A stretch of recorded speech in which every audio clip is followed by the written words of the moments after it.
Welcome in, welcome in, welcome in, everybody. How's everybody doing tonight? Microphone's a little messed up there. Welcome on in. It is Monday, the 12th, I believe. Yeah, it is the 12th. I got that right. And welcome in, everybody. Hopefully, you guys are having a good start to your week. If you're new to the channel, we do talk true crime daily here. So if you're into that kind of thing, don't forget to subscribe, hit the like button, all those good things. Really does help the channel get into the algorithm. And that's where we all want to be. That's where the people are. Get into the algorithm, more people come in. It's a thing. It's just a thing. So welcome on in, everybody. Hopefully you guys are all having a great week. Like I said, let me go ahead and put in my little welcome into the chat really quick. If I can find it. There we go. I usually put this in the chat, but kind of forgot to do that. So how's everybody doing? Welcome in. Let me see who's all here. Let me pin my message there. So hopefully you guys are all having a great day. What have you guys been up to? I feel like I haven't been live, but I was just live last night. I don't know why. I feel like I haven't been live in forever. It was just last night. Hey, Cheryl. I wonder if I can call. Oh, I can't do it like that. That sucks. Hey, Otto. Hey, Pickle. Hey, Pickle Meow. Hey, Jan. I'm surprised Jan not sleeping. I'm late tonight. Hey, Otto. Hey, PKC. Hey, Kelly D. I had to go to Sam's and, Target, of course. Hey, Mary Beth. Hey, Misty. Been listening and watching on True Crime. Me too. That's what I've been doing. I've been watching Harmony on Crime Lines and Lies also. I just haven't been I didn't chat today for some reason. It's good to see you, Kelly. Good to see you, Steve. It's good to see everybody. ALR. I would say, where's ALR? There you are. So I love it because she always has someone's name and then puts like a little heart. And then sometimes that makes me realize that you guys are here because if it's busy and the chat's busy, and I love that. She really helps me out by doing that. Hey, Mike. Hey, Sarah. Hey, everybody. Hey, Catherine. Hey, everybody. Hey, Otto. I think I said Otto earlier. Hey, Doodlebug. Hey, everybody. Sergeant George is in here. We got the whole crew. We got Kaylee in here. We got the crew tonight. Alicia's in here. Watch out. I'm just looking at the chat. And then Cindy's in here. We got a lot of people. Hey, Stephanie. How you doing tonight? Hey, Yankee Kyle. How are you? I saw you last night on Brittany's panel. I've never heard you talk.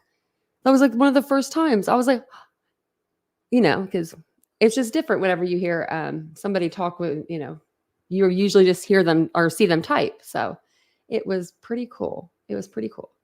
I was going to come up on panel, but I was exhausted. I took my sleeping medicine right before her live, and I was going to listen to it till I fell asleep. And then she was talking about a good subject, and I was like, man, wish I wouldn't have taken my sleeping medicine so early. I would have been loopy up there. You guys would have loved it. You guys would have loved that. So if you would like to join our channel membership, I will put the link throughout the live in the chat. I'll go ahead and put it in there now. And then if you guys want to join, we'd love to have you if you're not already a member. So let's go ahead and get into tonight's case. I'm going to put Harmony up here for a minute because that's who we're going to be talking about. It is about her. This whole case is really about her. It's not the Kayla show. It's definitely not the Adam Montgomery show. It's about Harmony. So I'm going to give you the rough draft, of what happened with her, because it's a lot. But she was 5 years old when she was last seen in New Hampshire in October 2019. She was reported missing 2 years later. This month, Adam Montgomery, Harmony's father, is on trial for her unaliving. Prosecutors are alleging that Harmony died in the back seat of her father's car after being beaten. And then they also allege that Adam spent months carrying Harmony's body to work in a tote bag and around everywhere. They literally everywhere. Unfortunately, Kayla is the key witness in this trial because we don't have her body.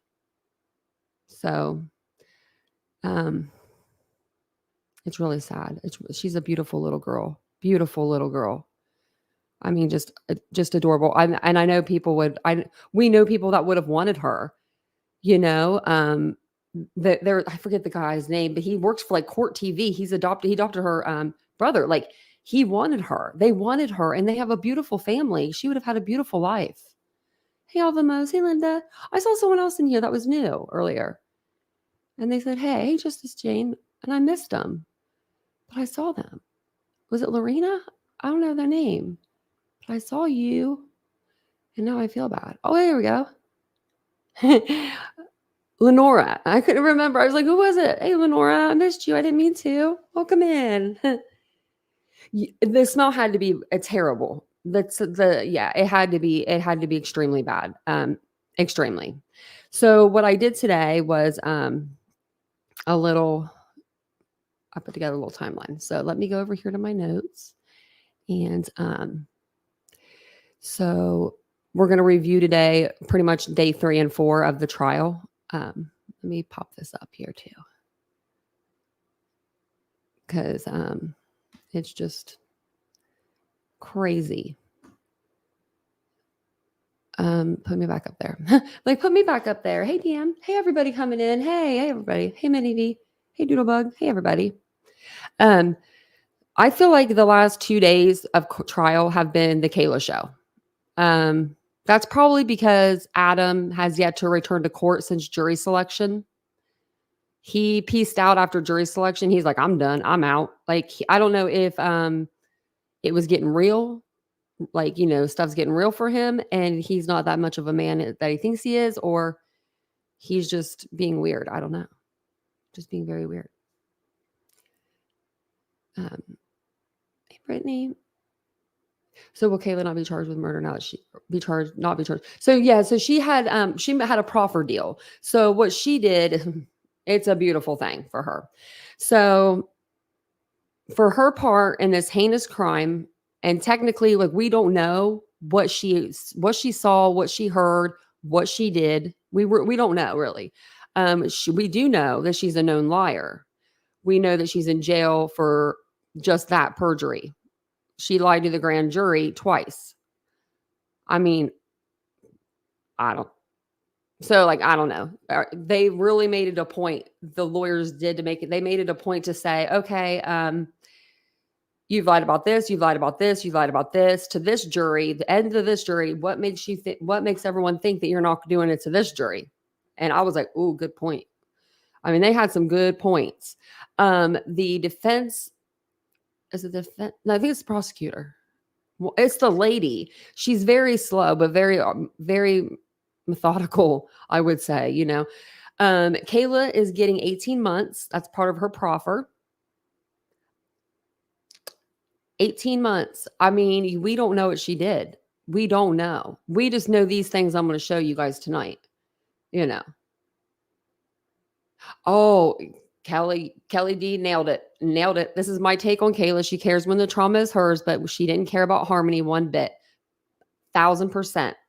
She is all about herself. And even on that stand, the first day she was on there, the crying, the emotional, her being emotional, that's her just trying to get through the testimony and get her lies together. Because if she messes up, that proffer agreement can get thrown right out the window.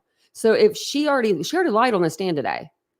First, she said Harmony was killed in the morning. Then she said at night. And I was like, what? What's she saying? What's going on with her? It's a thing. So I have this, it's not in any particular order. I wish I would have put them in order, and I probably will do that. But this is a timeline that I put together. It's based on Kayla's accounting. She is a known liar. Remember that. So these are going to be the items that Harmony was placed into. And I don't know why I put she. I should have put her name. But I put here first. I remember Harmony was put into a suitcase. Harmony was placed into a cooler and left outside in the common area where people walk by all the time. She was in there for months. Suitcase, cooler. She was folded and put into a canvas bag, into the ceiling of a shelter that they were staying. She was there until they started to smell and it started to leak through the ceiling. They're literally sleeping underneath of her. Who does that? Hey, Aries. I don't know if I said hi to you. I think that she should get additional charges. She should not be just, this is insanity. 18 months, a year and a half. She's going to be out by the time this trial is done. Like May or something, people were saying. I thought I heard May 2024. Just in time for summer, you know. And I know I shouldn't say it, but the thing that gets me is she's still young. She could still go out there and have more kids. And like, this is scary. So after she was taken out of the ceiling, she was placed into a trash bag. Then she was placed into the CMC maternity diaper bag. And that's what Kayla refers to it as, a diaper bag, but it's more of like a tote bag. She was put into a red and black Under Armour bag. That was when they got into that accident and the cop was coming up and, you know, he had to hide her. She was put into a duffel bag. She was placed in the freezer where Adam worked, which I have that kind of in two places, but she was placed there. They transported her in a stroller between their other two kids. And Kayla said herself, she put Harmony in the stroller. So how do you not look in the bag? I mean, okay, how do you not look for all those months? You are not that dumb. You are not that blind. Your conscience would be getting to you. Do you know what I mean? Like, you'd want to look, see what he did. I don't know. If she looks just as crooked as him. So, I mean, I'm assuming. It's so crazy. And then she was put into the U-Haul truck. And that was the last place that Kayla said she saw the bag that she was in. When Adam returned, he didn't have the bag anymore. So then I put into another timeline. These are the areas where they kept her unalived body. So she was in the car for months being covered by a blanket.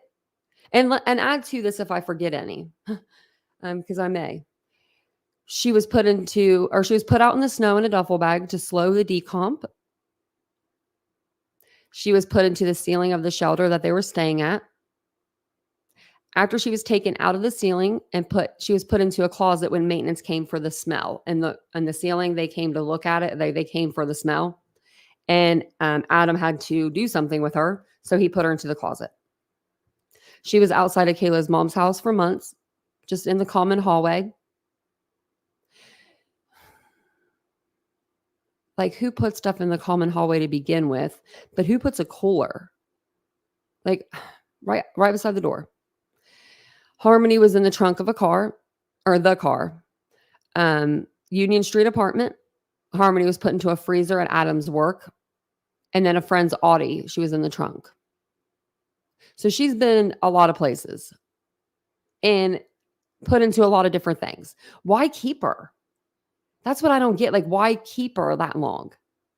If you're just going to end up getting rid of her anyway. Do you know what I mean? Like, it's like almost like he was thinking, well, if CPS comes, I'll just be like, here she is, and hold up the canvas bag. Like, he didn't have any proof that she would have been alive if they would have came. Like, you know, if CPS would have came and they would have asked him, like, where's your child? Man, every time I hear that, where's the children, I think of Lori Vallow. Yes, Samantha, she is just as guilty. You're right. I think she is too. I think she's just as guilty. I mean, maybe karma's going to get her in a different way. I mean, I hope so. If it's not in this life, it'll be in the next, you know? Yes, Ashley. Yeah, you're absolutely right. She should be charged with accessory after the fact and abuse of a corpse and a slew of other things that she should. Absolutely. So this is her. We got pictures for days. Let me go over this though. So yeah, people have been talking about, you know, Kayla's transformation, because I almost didn't recognize the girl when she walked into court. I was like, jail's been good to you, honey. The ramen is ramening. So she went from, these aren't in like order, but they're in order as she progressed. So I thought I would show them to you because she's been in, has a couple mugshots, you know? I mean, she's been around there for a while. So she looks a lot different to me.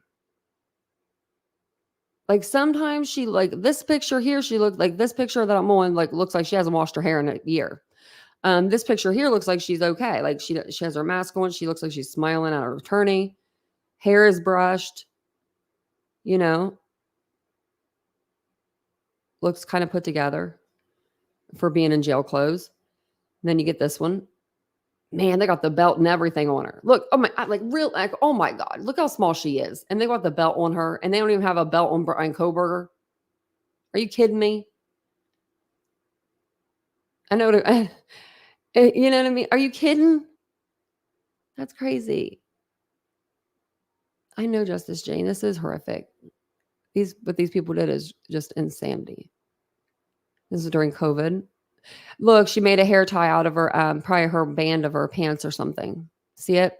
They don't give you hair ties in jail. Can't even get a damn hair tie. So this is her now. Those were her then, and this is her now.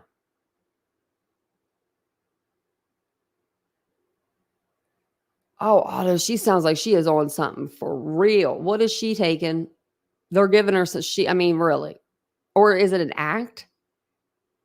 Because there's no way she acted like that on the outside. She is way too, like, I don't know, slow or something. Like, you know what I mean? Just with her words and with her, like, it's like, come on with it. What happened? What happened, Alicia?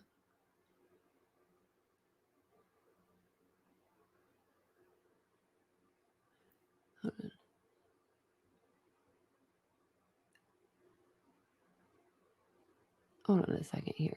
What'd I miss?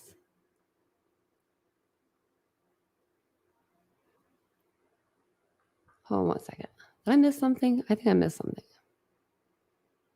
I don't like missing anything. Hold on 1 second. Sorry. Maybe, but I don't think they give you like Valium or Xanax in jail. That's the only thing.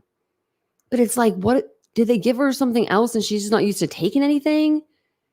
So, that's how the cookie crumbles for her. She's just kind of like high, but I mean, normally not. Normally, if you're on that kind of like hard drugs, I don't know. I was trying to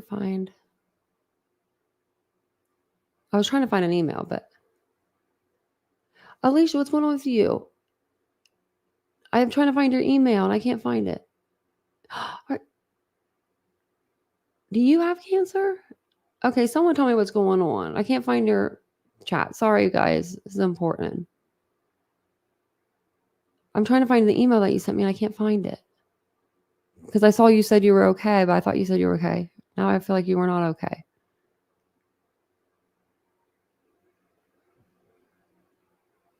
Hey, Aggie.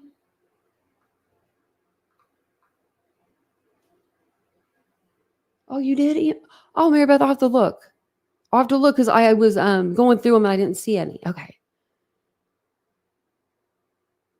I heard the jail does methadone. Oh, wow. So there's talk. Wow. Okay. Well, maybe she's going to a better jail than, we got in Ohio. Because they won't give you nothing here. You do, Alicia? I'm so sorry. Oh, my gosh. That really breaks my heart.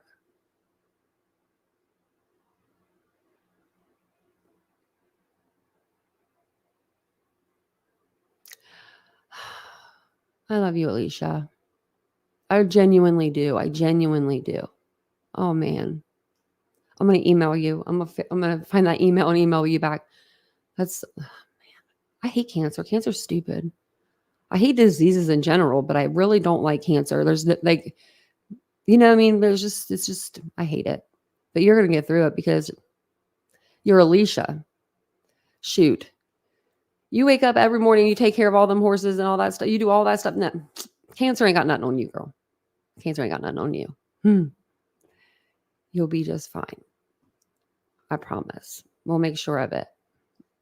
We'll make sure we're here for you. Court TV did come out with a really good video that they did on a recap of day 3. So I figured we'd watch that. And then there is a day 4 video. Well, it's her just talking about how she couldn't let go of Adam, and about the brutal homicide. I'm trying to be good with my words, but it's like hard. I know you are, Alicia. You are a strong person. I know you are. Man, we love you. We know, we do. If you need anything, blow up my email. I will see it and I will make sure I check it. I'll make sure I'm better at checking it because I'm horrible at that sometimes. I really am.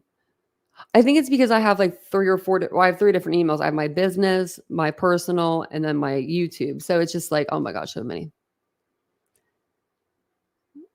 Yeah.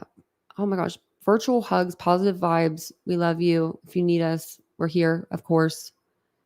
If you need any help with anything, we're here. We'll do a fundraiser or something. We'll figure it out. You know, we got you.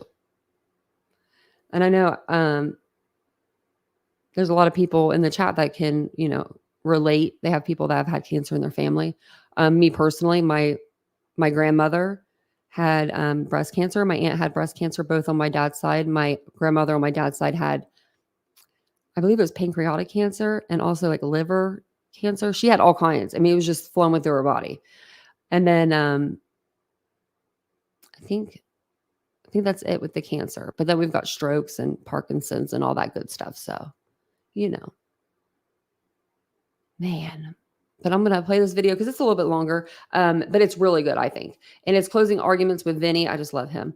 And he talks with Matt Johnson. I believe it's him. Actually, it might be someone sitting in for him on this one. But I think it's him. Little Harmony Montgomery was born to Crystal Story and Adam Montgomery. But unfortunately for Harmony, both of her parents suffered from addiction problems. These issues were addressed by a judge in family court in Massachusetts and in a questionable hearing where Adam, a career criminal, was granted sole custody of Harmony in New Hampshire. That's what I was wondering today. Who in the hell, who's the judge that gave him custody? Who's the judge that signed that paper? I mean, I feel like they should be in jail too, or disbarred. I don't know, something like some repercussions because you messed up big. You messed up huge. You gave a guy that was known to be a bad guy his child. He had her for a few months and unalived her. Harmony then lived with her father and stepmother, Kayla. The couple was then evicted from their home and began living in a car, and Harmony was never seen again. For 2 years, no one reported her missing until Crystal, her biological mother, started making some noise and alerted authorities, who began searching for Harmony. By then, Adam had left the state, and police went to talk to his wife, Kayla. She told them Harmony went back to her mother's. But police knew that wasn't true. Kayla would eventually be subpoenaed to testify before a grand jury about the last time she saw Harmony. But on the stand, under oath, she was caught again in a lie. And after being convicted for perjury, Kayla agreed to tell police the truth about what happened to Harmony. Today, she told the jury in her husband's murder trial the horrific details. Good evening and welcome to Closing Arguments. I'm Julia Janae, filling in tonight for Vinnie Politan, who's been away this week. Sorry to interrupt it, but can you imagine what those kids saw? What her kids saw? How old? I know they're babies, but how old were they? Does anyone know? I feel like they were like, one was a baby, like 6 months or 8 months, and then one was like 2. But I feel like I'm wrong on that. I'll look it up if you guys don't know. Week on assignment for the second season of his show, Accomplice to Murder. Day 3 of the trial of accused killer Adam Montgomery, it concluded this afternoon with what could be the most important testimony that we've seen so far in this case. The only other adult witness to witness the murder, of little Harmony Montgomery. It's her stepmother, Kayla Montgomery, 1 and 4. the defendant's estranged wife. 1 Kayla and 4, was the only witness who was called today. It took hours to get through. Let me see here. I don't know if this is like, it's Fox News, so I would yeah, I would say that it's probably right. It says, Kayla and Adam Montgomery share 3 kids, 2 boys and a girl, but between ages 1 and 4, who are now safe and accounted for.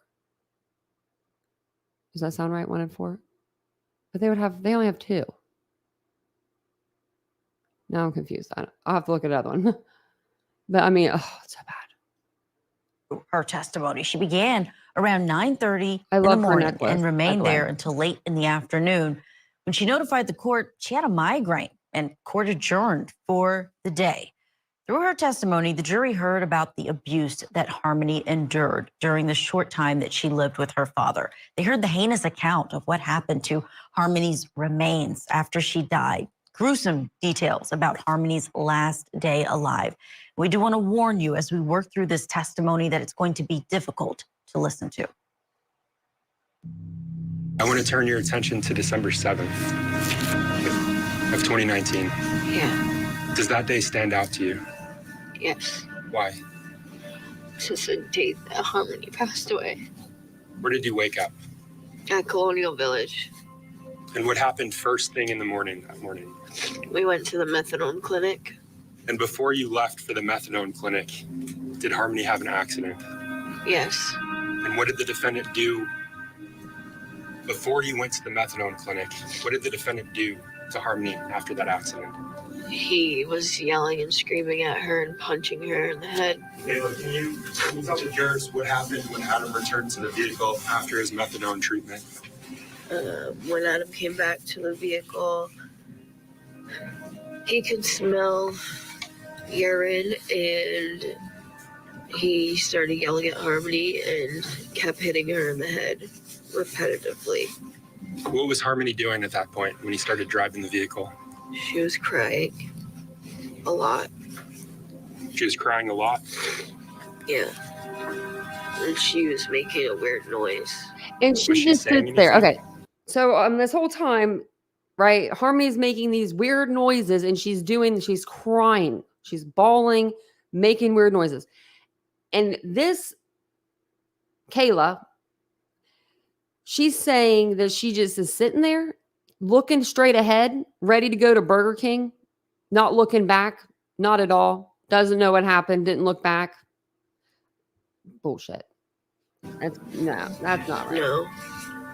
And Kayla, I want you to walk the jurors through in as much detail as you can what happened. Me too, on your Cheryl. I would have route put my body in front of it. from Habit Opco to that Burger King. Adam was getting really angry from Harmony peeing in the car, and he repetitively kept punching her on the way to Burger King, and there were a couple red lights, and when we were at red lights, he would go over the driver's seat, like in between the passenger seat, and he was just punching her repetitively in the head. Between Habit Opco and the Burger King, did the defendant say anything to Harmony? He told her to shut up, stop crying. Did he try to help Harmony while he was striking her? Yes. Tell the jurors She what you was did saying before she didn't even look back. I put my arm up and said to stop, but he looks at me and He looks at her. Listen to this. Doesn't do nothing to her. He just looks at her like he's going to do something. This is a 5-year-old defenseless little girl, 35 pounds. You're the only person in that vehicle that can help her. You're the only person. The babies can't help her. Adam is not helping her. Obviously, he's the one that's causing it. So she has you, unfortunately. Bless her heart. he gave me this look that was like evil. His crazy eyes. I didn't like it, and I couldn't stop him from hitting her, because the look that he gave me was scary. I was scared. Did he stop after that? She's no mother Shortly herself. after that, Shortly after that. Did he say anything to you when he stopped? he said he thinks that he really hurt her. Court TV crime and justice correspondent Matt Johnson is joining us live from New Hampshire. Matt, you were inside the courtroom for all of this. What was the reaction from the jury, from the gallery during this testimony? Julia, it was a packed courthouse here in New Hampshire today for day 3 of this trial. Noticeably absent was Adam Montgomery for another tough day of testimony coming from his wife, estranged wife, Kayla Montgomery, also known as the state's star witness who took the stand today and was emotional at times as she did a play-by-play about what happened to Harmony, according to her, what Adam did to her, and how he tried to dispose of the little girl's body, according to her. At one point, Crystal Sorey, Harmony Montgomery's biological mother, left the courtroom. She was just so emotional. Under cross, I noticed that there were several people of the jury that had been wiping away tears under direct, but under cross, they were actually folding their arms. Their arms were crossed. Spoke, Matt, about the day that Harmony died, and she talked about what Adam did, and we heard her there saying she tried to put her arm up, tried to stop it, but then she said she was scared. But what else did she say about that arm, that day, arm. the day in 2019? Right. She was saying that everything really took a turn when they went back to the Colonial Village apartments. This is after he went to the methadone clinic. He realized that she had an accident in the backseat of the car. He started assaulting her. She went through these details, and then she said that they went to that apartment complex parking lot where they slept in their car because, again, they were homeless. Saw that parking lot and when before. they went to leave, the car died at a traffic light. Adam went to the back seat to go get the kids out of the car, and then he realized that little Harmony had died.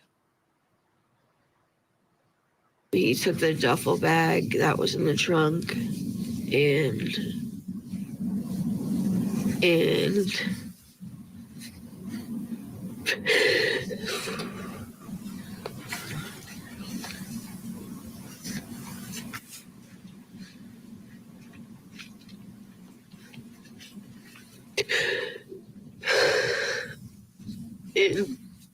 put her in the duffel bag. Did he call 911 at any point? No, Did you? no, And when you saw him put her in that duffel bag, did you attempt to get away, to run? no. Why not? She didn't want to. They had the 2 other kids, and I was scared. Scared of? Watch this. That something would happen to me or Adam, and That something would happen to her or Adam and the kids. Who the hell cares about Adam? You should have just been saying you and your kids. What is wrong with this woman?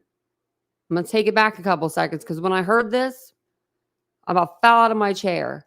She needs to watch her words. She actually needs to be punished a little more. I'm going to take it back like 10 seconds. and the kids. What did her face look like when you saw her go into that bag? I might have went back a It little was far. all Sorry. black and blue, and her face was puffy. Her eyes were puffy. I think I went back. And this is the first time that we're really hearing Maybe not. details about how the body looked. Some very tough testimony. I don't think it went back far enough. Sorry. Let me see if it will. If not, you got my word.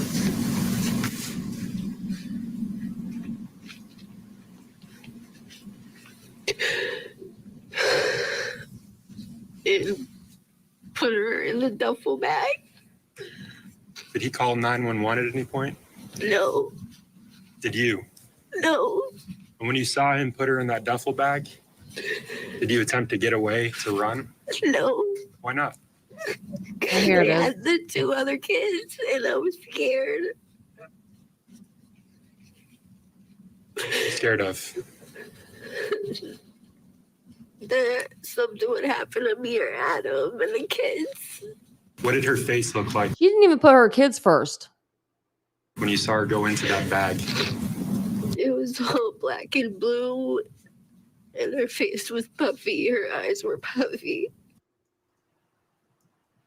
And this is the first time that we're really hearing details about how the body looked. Some very tough testimony there.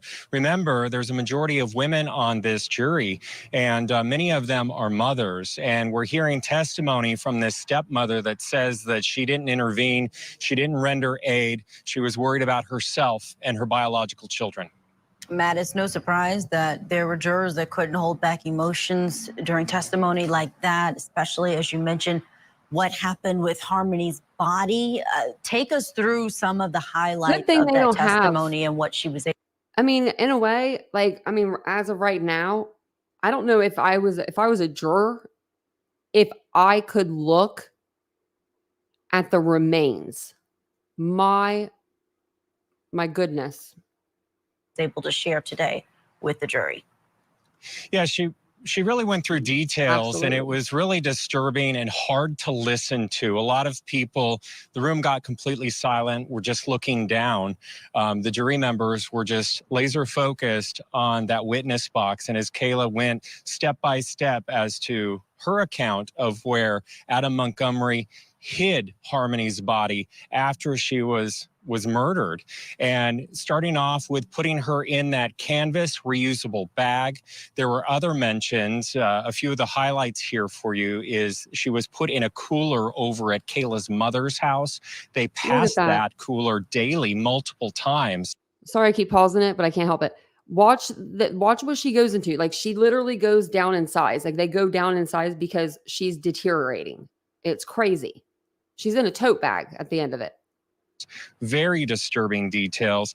And then they said that after she was folded and put in these items, at one point when they went to the family shelter, Adam got up on the bed and put the canvas bag of Harmony inside of it in the ceiling.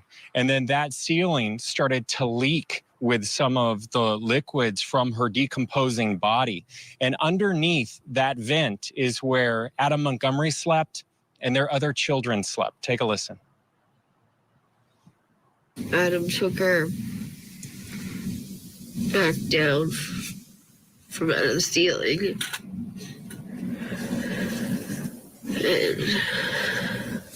and brought the bag in the bathroom. She was starting to smell and there was fluid leaking. So you smelled her.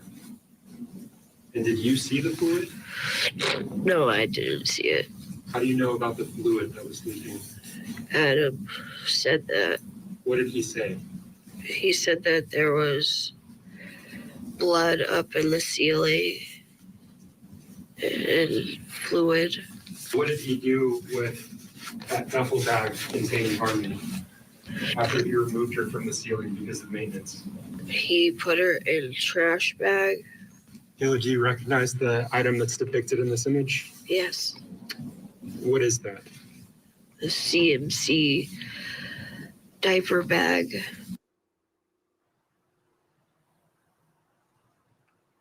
Her So after maternity bag. that, they said that Adam Montgomery They put her in, I'm sure this is one of Kayla's maternity bags. The irony.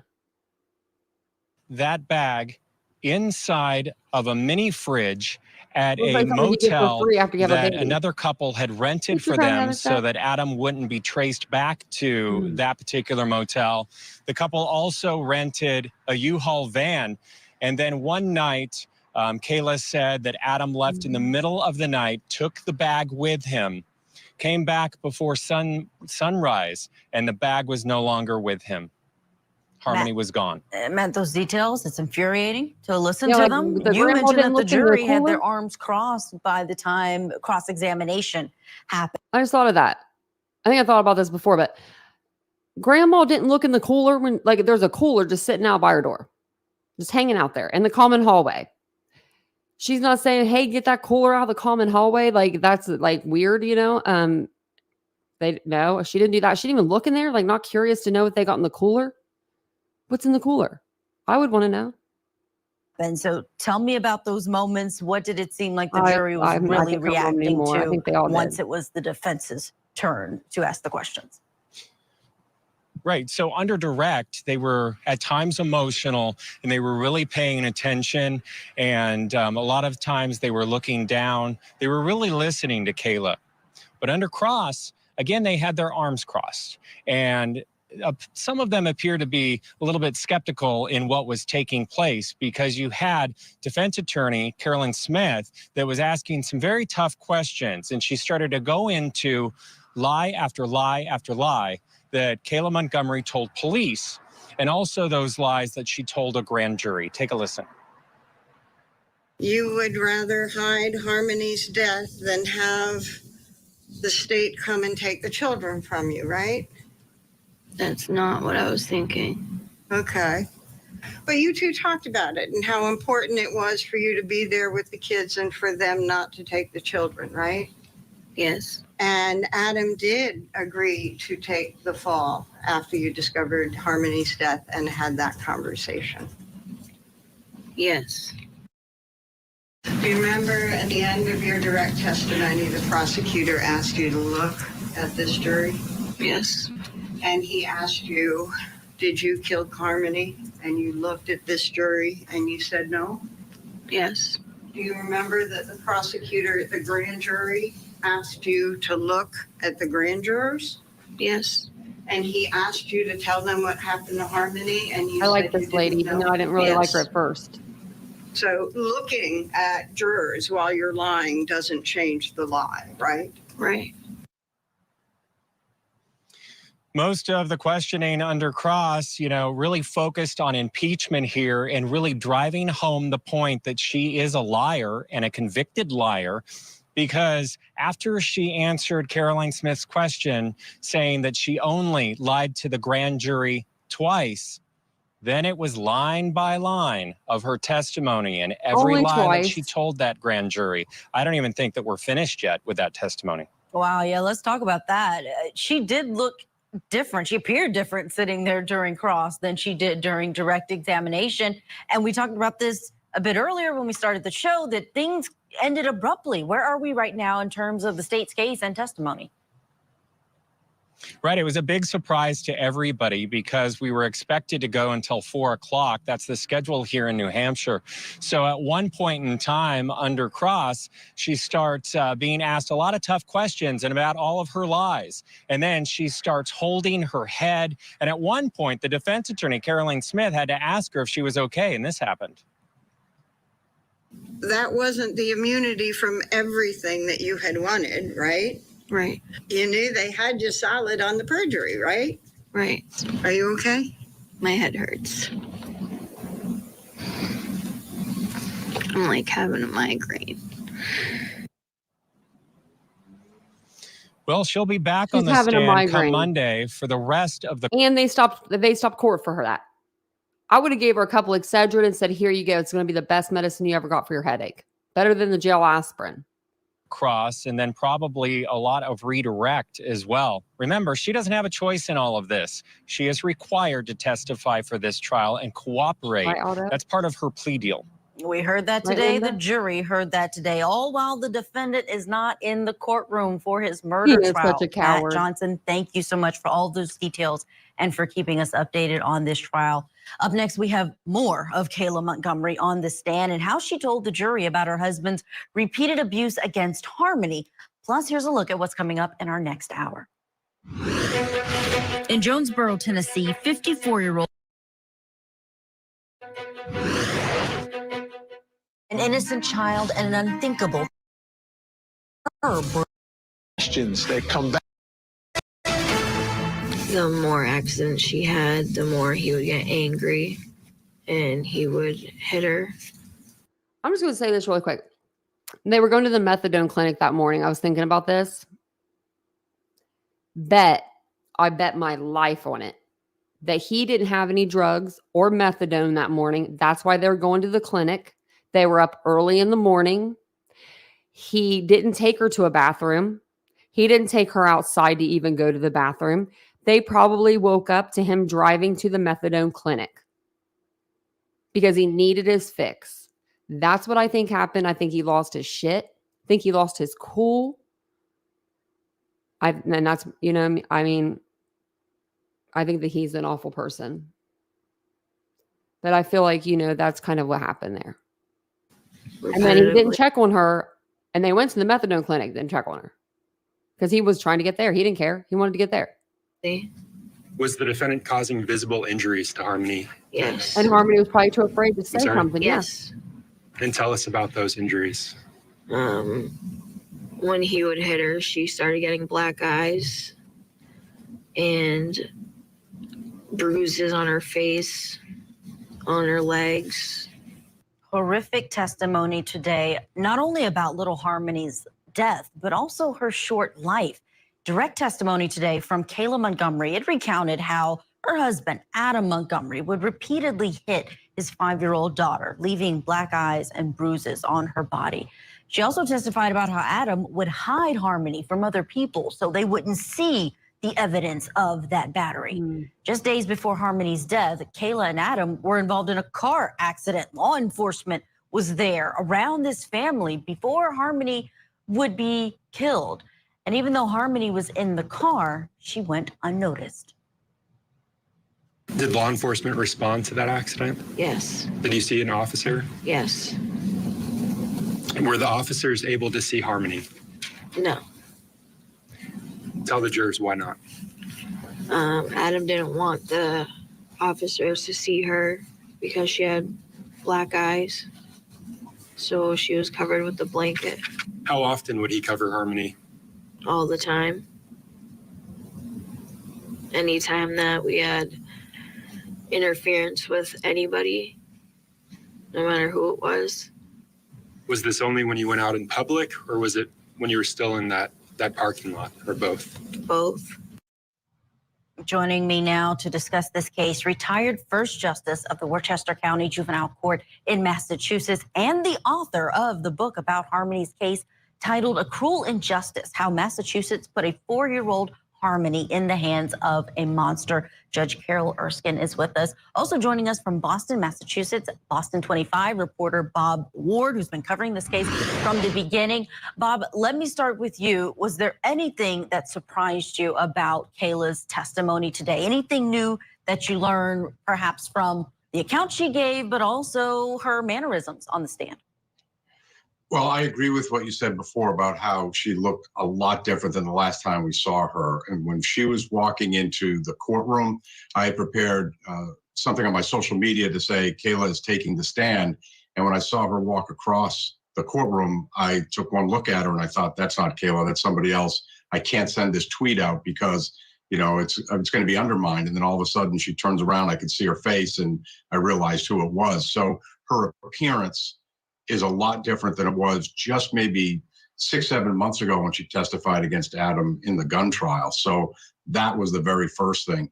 And then there were details in the testimony along the way that were not included in the affidavit, or at least I don't remember them. And it was just gruesome, Julia, it was just gruesome testimony, as you know. I mean, to be sitting in that courtroom and Crystal Sorey, Harmony's mother, was sitting immediately in front of me. It was not easy to get through that morning testimony. So there were new details. There was something about a NutriBullet blender that Adam talked about using on Harmony's body when he was dismembering the body in the bathroom at the Union Street apartment. It was just a grotesque detail that I don't remember hearing before. And it shocked some of the other reporters too, and we talked about it later. Things along those lines were very tough to take.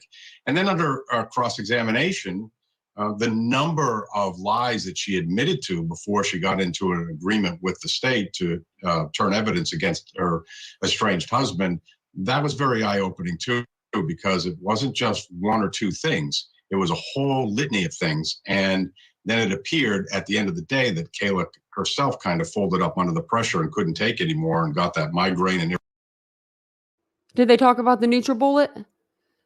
Sorry, I had to get my dog on the bed. She's on the bed now. Yeah. Can you believe that shit? I had to bring mine in the other night to show you. Cheryl didn't know what it was. So I was like, oh, I got you, girl. Okay. With the NutriBullet. Does anyone have that? Like, they're this big. It's a cup. It's just a cup. Just enough for a cup. None to share. It's not a big blender. Why would you buy a NutriBullet that's $100 when you can go to Walmart and buy a big old blender? You know what I mean? Like, it's not to sound like gross, but you know what I mean? Like, what's his mindset? A NutriBullet? Is he trying to be bougie with it? I don't get it. It really is just, oh my. A NutriBullet. I don't know. Maybe he meant like blender in general and he said NutriBullet. I don't know, but it really got me. I was like, what? But no, Raya doesn't need doggy stares. She's just scared of life. She's scared of our other dog, which is weird because our dog's scared of everything. Our other dog. Our brown dog's scared of a silver dog that lays in here. Because the silver dog will kind of growl when she comes like on the bed. But I think it's just her doing it because it's her reaction. I don't know. So I don't know why she does it. She doesn't even, I don't think she even knows why she does it. But it scares Araya and she won't get on the bed without me. I'm like her, I'm her person, you know. I'm her person that helps her in life. Everything ground to a halt. Yeah, abrupt ending to the day. We're going to hear more from her Otto, I'm never next using my week. NutriBullet again. Judge Erskine, we heard a lot about custody and the care of Harmony. I know, and like, Kayla Montgomery was emotional on the stand when she talked about them fighting for 4 years, Adam fighting for 4 years to get custody of Harmony. This was a couple that went through a lot of struggles, it seemed. You know what? I'm sick of these people ruining good things for us. NutriBullet. Lori Vallow messed up my cool hairdo because she wore it to court one day. I'll think of more, you know. It's like every case. Every case. What do you know about why they wanted to have custody of her so bad? Yeah, I was surprised by that statement. I will say that, first of all, they didn't fight at all for 4 years. The case was 4 years and 8 months. And the Office of the Child Advocate writes in its investigation that Adam Montgomery wasn't present at her birth and had no interest in for most of her life. Not only did he not fight, The sound. he didn't do any I just want to let you know the sound isn't mine, it's hers, this lady's sound. of the services She's for very the smart, Department though. of Children and Families. He didn't do anger management. He didn't do the psychological evaluation. He didn't show up for the family assessment. In 2016, he missed almost a full year of visits. And then there was another year where he missed 11 months of visits. He had the opportunity to visit over 200 times to have weekly visits. He visited 20 times with a monitor. So I was really surprised because he did almost nothing until the last 6 months when he decided he wanted custody. And Kayla Montgomery appeared only a few times for visitation and also never participated in a family assessment. So no one knew, including the judge, that she had a substance abuse issue. She was never evaluated. It was never brought out at the trial. She didn't testify at the trial. She wasn't even there. And so this is all confirmed by the Massachusetts investigation. He got custody because all of the information regarding his complete failure to comply with services and his total inability to understand Harmony's needs was never presented to the judge. So, and that's the reason that he ultimately got custody. And from my standpoint, I have to agree with Crystal Sori on that. And that is, he wanted custody so she couldn't have Harmony. So that's why I think he spent so much time in those last 6 months. But this was... No, I think he needed the money. He needed her for the money. They still were putting her on the tax return after she was deceased. Of course they would. That's like $3,000 or something crazy, or you get like a lot of money for kids. When you have kids, like the tax season, you usually get like a big chunk back. The food card that they would get for Harmony would be like a lot of money. They get a lot of money when you have kids. They could use the food card. They could sell the food card for, the rugs that they would want to get. Because their dealer did accept it. I mean, cash card or food stamps, we got them all here. So it's just, they wanted her for money. They didn't care about that little girl. He didn't care the first 4 years of her life, 4.5 years of her life. He wasn't even there for her damn birth. And then all of a sudden he's like 6 months. He wants to be her dad all of a sudden. Like, I would side eye that so hard, but that's just me. It was a trial, so people should know that lasted a about lot of 6 people that hours. should be responsible Even for though this. it was a 4 year and 8 month case, probably, and I've done Good night, Jen. hundreds Thank of you. child abuse cases, probably thousands. This was over a 4-year case. It would have thousands of pages as part of the case record and the DCF record.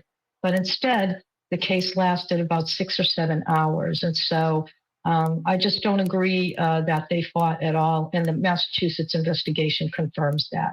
Wow. I do want to talk a little bit more about custody because it was mentioned in a letter that was brought up during a cross-examination. So before Kayla gave an account of what happened to Harmony to police in real time, she wrote a letter detailing what she wanted in exchange for her cooperation, including custody of her 3 children. Take a listen.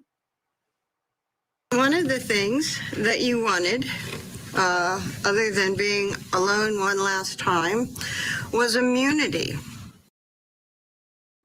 She wanted to be alone with Adam one last time in this agreement that she did. She wanted to be with him again after he supposedly, he allegedly, we have to say allegedly, he killed his daughter and beat the crap out of her. And we're supposed to believe that she is so scared of him, but in her agreement, she wants to be with him one more time. And when I say with him, I mean with him. With him.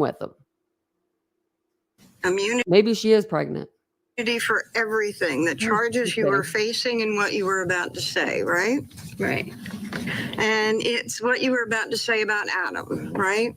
Right. You weren't going to say anything about you if you didn't have to, right? I was going to say everything. Okay. And you wanted the kids in She your didn't- life. she You didn't didn't. want to lose custody She of liked your one. kids, right? Right. Bob, the prosecution has really portrayed this person on the stand, this could be co-defendant, as someone who is a victim, who was terrified of Adam Montgomery. What's the impact of how she is portrayed, or how she is received, rather, in the area where you are, New Hampshire and Massachusetts? Has it changed at all now that you have the prosecution saying that she was someone whose hands were tied, essentially, during all of this? Yeah, I'm not sure people completely buy that. But the allegations here are so horrific. Taking away the actual murder of Harmony Montgomery, but what happened after that? Now, Adam has said that he indicates that he wants to plead guilty to that and concede those things. And Kayla was there, and actually she said today that she helped in cutting some of the clothes off in that bathroom. It's so horrific that, my responses that I'm seeing on my social media, people are saying things, they should both be in prison. They should both be charged. I can't believe that it's just going to be one and not the other. So there is I think there's a sizable amount of the public that is wondering how Kayla's going to get out of this with only, I think it's 1.5 years to serve when she finally gets out, if she fulfills her end of this bargain. Right. And that's troubling. That's troubling for a lot of people. No, that's troubling for a lot of people. We learned But today, I right, think- that she's still in custody. We weren't sure, and you said 18 months, so she's still got a little bit of time. She still has a little bit of time. I heard that she might be getting out in April, so she may be just about wrapped up with all the time. And she was there when by her own admission, she was there when Harmony was fatally attacked. And she was there in the weeks and months that it took to move that body from place to place and dismember the body, and actually helped, and never once thought to call for help, to call the police. However, she said that Adam was paranoid, that she was talking to the police, and she was attacked, and that's how she got those black eyes. It's just, again, it's the drugs that it's a different culture. I think I've said this before. It changes people's thinking, and it's just hard for us to stand here who are not caught up in that world and understand how these people thought and acted. Why didn't she call for help at some point to save herself and her children? Why didn't she? There's so many disturbing questions here. But to answer your question, I do think there are a lot of people that think that she is getting off easy here, and they're not happy about that. Judge Erskine, let me ask you quickly before we have to squeeze in a break. Do you think she could ever get custody of her 3 children that she had with Adam Montgomery after she is released, or even visitation? Well, I have not heard that her parental rights were terminated. I thought it was interesting that she tried to broker an agreement for custody because that would never be part of an immunity deal because prosecutors and the state criminal system can't intervene into a family court for custody decision. But I will say this, she had every single risk factor that would result in a loss of custody. If I were the judge in her case, of course those children would be removed. There was domestic violence, there was substance use, there were multiple issues, and every single risk factor was there. Whether or not her rights would ultimately be terminated is something that would have to be determined later on to see whether or not she could engage in services to get custody back. I do believe she'll have visitation unless they terminate rights and put the children up for adoption. Mm-hmm. But thank you so much for breaking that down for us because it's still a question on many people's mind. I could talk to you all about this for so long. There's so much to unpack. Our thanks to Judge Carolyn Erskine and Bob Ward for joining us tonight. We do have to get to a break. Here's what's up next. Our body language and domestic violence experts are going to be telling us what they saw in Kayla Montgomery's testimony. That's next.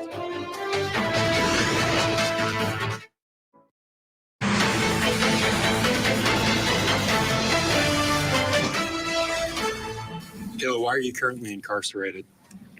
For perjury, for lying on to the jury about the whereabouts of where I was and where Harmony was. And when you say lying to the jury, was that the grand jury? Yes. Did you also lie to the police? Yes. Why'd you do that?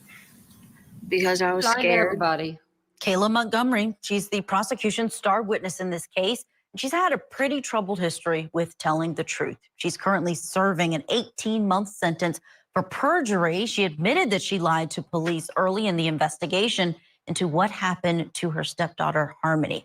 On the stand, Kayla said that she lied to authorities to protect herself from her husband's abuse. But on cross-examination, the defense was able to get her to agree, or they questioned rather, if Kayla was really lying to minimize her involvement in Harmony's murder. She agreed that sometimes she was protecting Adam. To break down all of this, we're bringing in our experts who are standing by. Joining us from Alexandria, Virginia, body language expert and author of the new free newsletter, In the Driver's Seat, Janine Driver is with us. And in Dallas, Texas, victims advocate and domestic violence expert, Dr. Keetra Davenport-King. Good to have you both on today. The prosecutor asked Kayla if she was the person who killed little Harmony and concealed her remains. So I want to show you a portion of that testimony and get your reaction on the other side. Did you pull Harmony out of the Sebring and stuff her into that duffel bag? No. At any point, did you fold her in half as you described the defendant doing? No. Did you walk her to Badero's? Look at her. No. Like her eyes are not even open. That's not from crying. That's not from crying. Did you take her and put her in the ceiling of your room at the fit shelter? No. Did you smush her into a CMC bag like the one I showed you earlier? No. Did you compress her further and add lime to her in the bathroom of your Union Street apartment? No. I forgot Did to you put put these in the her bathtub. in a U-Haul van and dump her somewhere? No. Who did those things, Kayla? Adam Montgomery. Kayla, did you kill Harmony? No, I did not. Did you beat her to death? No, I did not. Janine Driver, tell me what you get from seeing that portion of testimony. This is congruent with someone who's telling the truth here. The part where she's saying no, no, no. No is the strongest denial. We see some eyebrow flashing happening a little bit here. This is Like surprise. she's trying to open her eyes. That tends to happen with someone that. who's telling the truth, where fear would be the eyebrows going up and straight across with, oh my gosh, they're on to me. So we see surprise versus fear. If the police knock at your door in the middle of the night, the police are looking, are you surprised or fearful? Did you know it was a matter of time till they knocked on the door? Now, when she says, no, I did not, that's overcompensating there. She might just be overcompensating. She's speaking very softly. And while the psychological and physical impact of abuse can affect people differently, there are some commonalities with people who are in abusive relationships, one of which is talking very softly. You know, they don't want to provoke the abuser, and so they tend to adopt this smaller gesture. You see, she's imploded with her body language. This is called a protective gesture. It's a very submissive posture. They don't want to take up space. And this is very common with people who have been in abusive relationships. And Dr. Davenport King, we're going to play a little bit about the letter that she wrote, but something that's likely outraged some people who have been watching this trial is that she admits to covering for Adam, that she had the opportunity repeatedly to go to police, or she was questioned by police even when she was no longer in a relationship with him. Can you talk about if that could be consistent, if she could still be a victim of domestic violence at his hands, but also have all of these other issues that people really are concerned about? Right. Yes, I can agree that with domestic violence victims, they often tend to shield and protect their abuser. And in her case with Adam, she said in her testimony that she did not want him to get caught. She didn't want him to get in any trouble. That's why she perjured herself and she lied about the situation. And for when I assess this whole case holistically, and I think about a domestic violent victim, in her case, she was abused. She probably was experiencing financial abuse because they was being evicted from their home. She was experiencing physical abuse, and she was experiencing verbal abuse. And with those combinations of abuse, they tend to protect the person who's abusing them because they themselves do not want to be angered or looked upon, or they don't want to make their abuser even more so angry because they don't want him to get upset about the abuse that he's infringing on them and the children. And she had 3 children of her own by him. So not only did she witness what he did to his daughter, she was concerned about her daughters. And so a lot of victims, it's very hard. It's a cycle of violence. They always hope that the person is going to change. They stay in those relationships because they feel like essentially that if I stay and they know that I'm with them and they know that I'm protecting them, then they're going to change their ways. But that never happens. And unfortunately, that's what has happened in this situation with Kayla. That's an important point to bring out, that she did share 3 children with the defendant. Let's play some of this letter. This is cross-examination. What we just showed was direct. Here she is answering the defense attorney's questions about a letter that she wrote. Before she spoke to police, she telling them what is the truth that she shared on the stand. She asked for certain things in exchange for information about what happened to Harmony. Let's listen. Yeah, listen to her. One of the things that you wanted was one last time with Adam, right? Right. That's You wanted one last time to maybe kiss him or make love. Yep. And Y'all, explain this to me, because I've never really been in like a DV situation before, but someone explain this to me, because maybe it's something in the brain that, you want to go back to the person that harmed you, but this is different than that. He unalived his daughter in front of you. Like, what? And you want to have one more rendezvous with him? You didn't try to save that little girl. Don't you lie. And Don't you lie. What you didn't write was that you wanted protection from Adam, right? Right. Oh, What you didn't write was that you were afraid of Adam, right? Right. Because you didn't want protection from Adam, right? I wasn't thinking about that. Okay. You just wanted to be with him one last time before you, as you put it, betrayed him, right? Yes. And having one last time with Adam before you talked to the police, you felt like he would understand and he would love you back, right? No, I'm thinking about the conversation that him and I had before. About the kids still having their mother when this situation occurs. Right. And that he would take everything so that I could be with the kids. It's occurring. Right. You two talked about that and what would happen. And you both agreed that you were the mother. You were more important to the kids, right? Right. That you were the mother of his children, right? Right. And you needed to be there for his children, right? And you needed to be around more than he needed to be around. You were there for Harmony? No. You actually wanted him to not be caught, right? Yeah, I didn't. Pardon? I didn't. Didn't want to be caught. And you wanted him to not be blamed for the death. Right. Because he didn't do what you said he did. He did do what he did.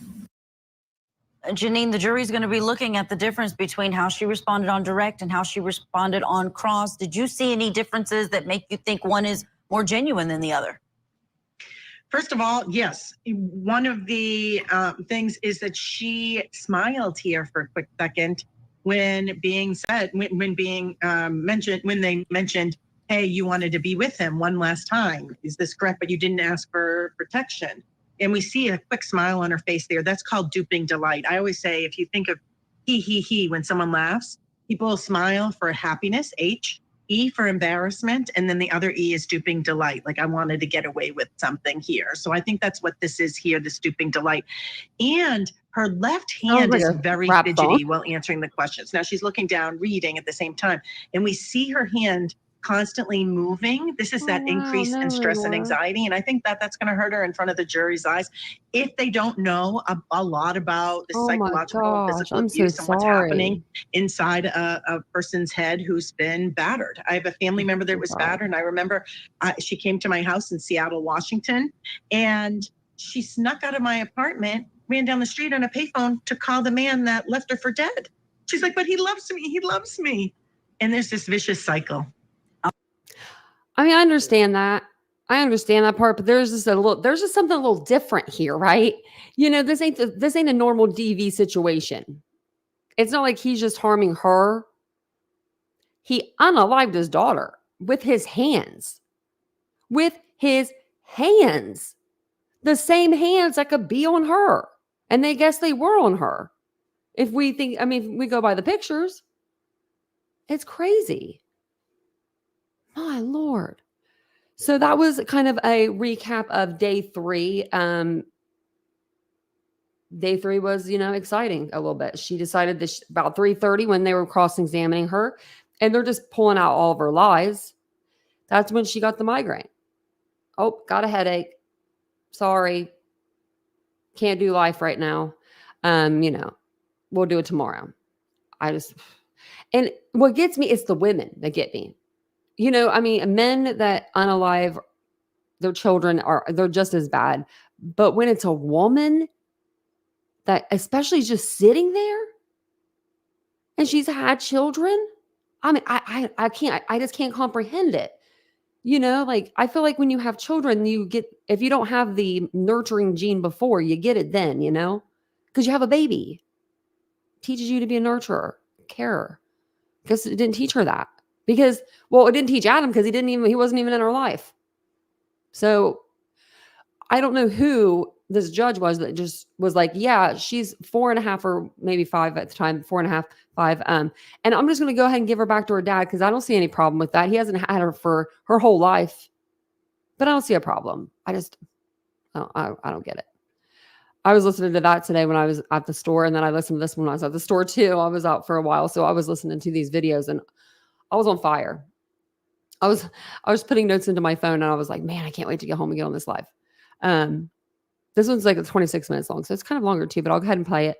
And this is going to be about Kayla talking again about how hard it was for her to leave Adam, because this is the trial for Adam.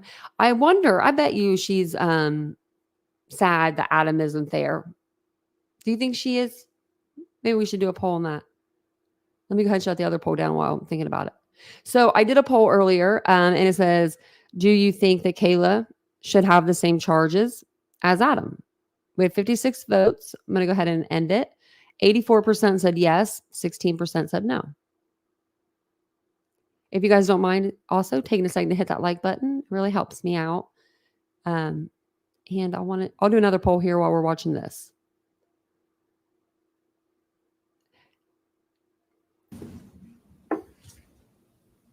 Whenever you're ready. Thank you. So, Kayla, you just said that part of that argument was about failure. And he's kind of quiet like throughout this video. And sorry, I meant to tell you guys that earlier. He's a little quiet. I think it's because he's not like around the mic.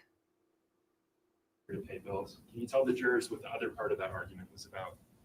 Was about Adam hitting Harmony.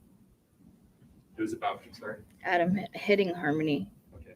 And this bag that you have identified? Yes. Is it similar? Is it identical to the one that was brought to the Econo Lodge? Yes. Is it identical to the one that Adam left in the U-Haul?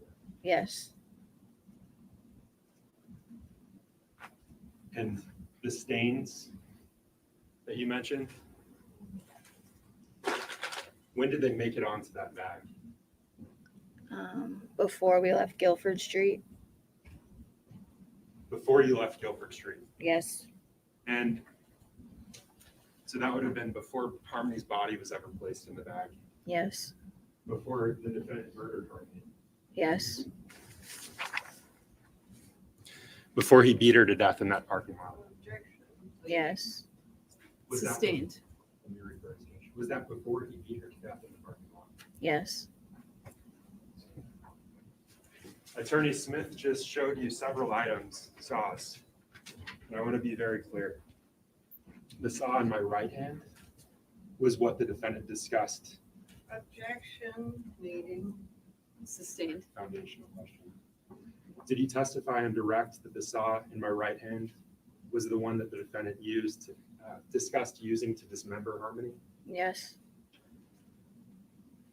Did he say that on direct because that's in fact what he did? He discussed using this to dismember Harmony. Yes, he did. And the saw in my left hand that the defense attorney showed you just now, was this similar to the item that was under your countertop? Yes. What is it, like a blade saw for like a turkey? Under your cabinet.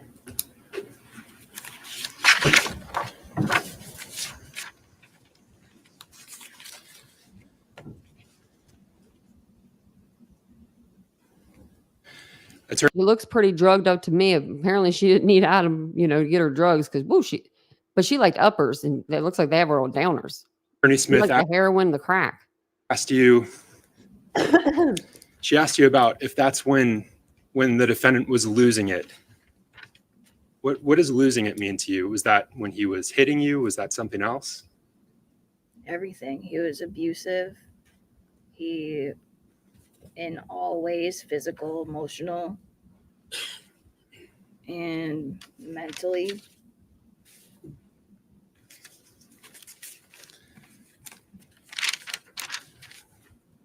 You said physical, you said emotional, and you said mentally. Yes. And let's unpack that. How is he physical with you? How is he physically abusive towards you in that period before you escaped him?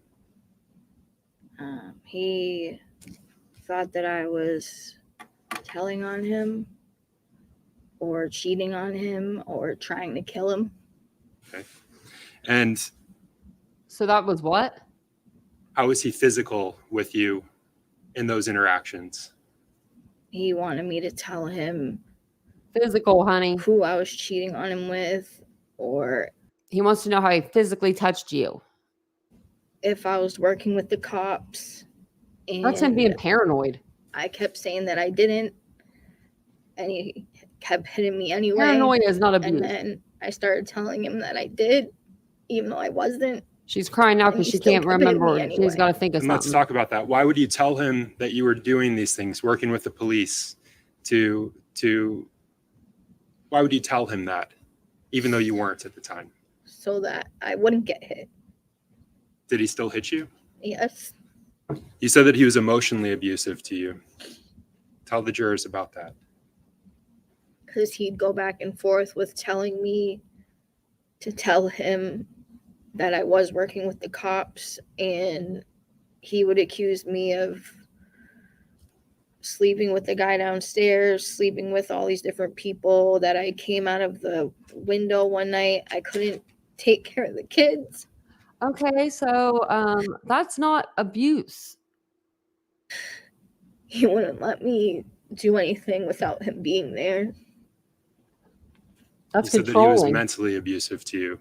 Can you tell the jurors how? By asking me if I was working with the cops and making sure that I stuck with the story that That must have been so he brought me to traumatizing for you, work honey. and Must have been so traumatizing for her. dropped me off and was bringing Harmony to her mom. And can you tell us who came up with that story? He did, Adam. And you stuck to it. Man, I wish you would have fixed her hair different. It's bothering me. You stuck to it even though you knew you weren't working at the time. Right, R-Whip? I'll rephrase. Did you stick to it even though you knew you weren't working at the time? Yes.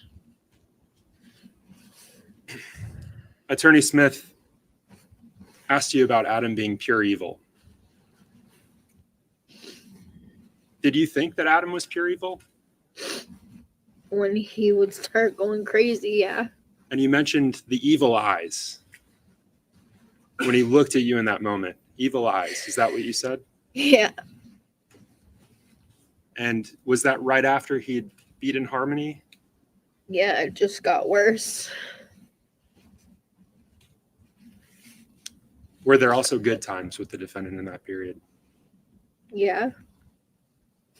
But it was mostly bad. And in those bad times, were you hoping for the good times? Yeah.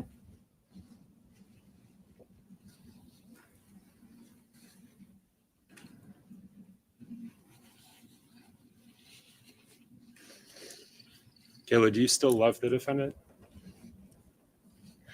I still care about him because he's the father of my children. He was my best friend.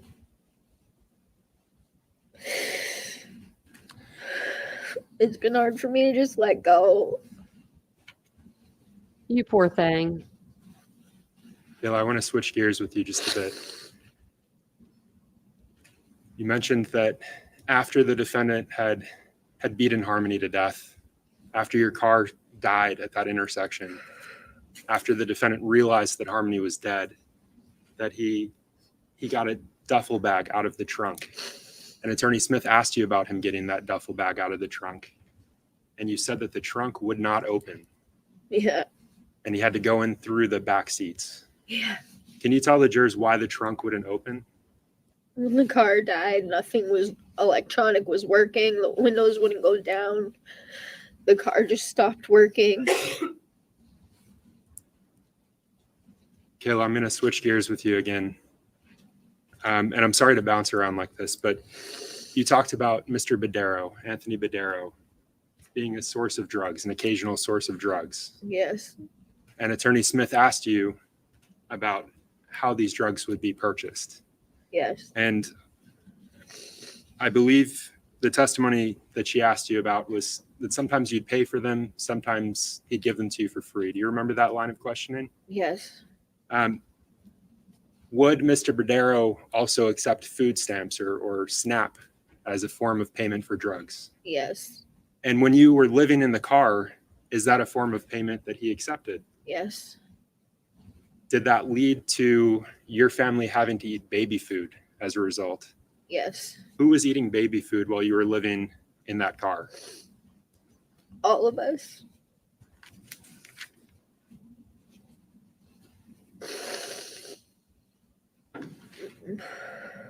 Myself and the boys and Harmony. Attorney Smith asked you about trying to keep things quiet in the parking lot of the Colonial Village Apartments that morning around 3 a.m. when you woke up and the defendant was beating Harmony, striking her blow after blow. And you talked about the children not screaming.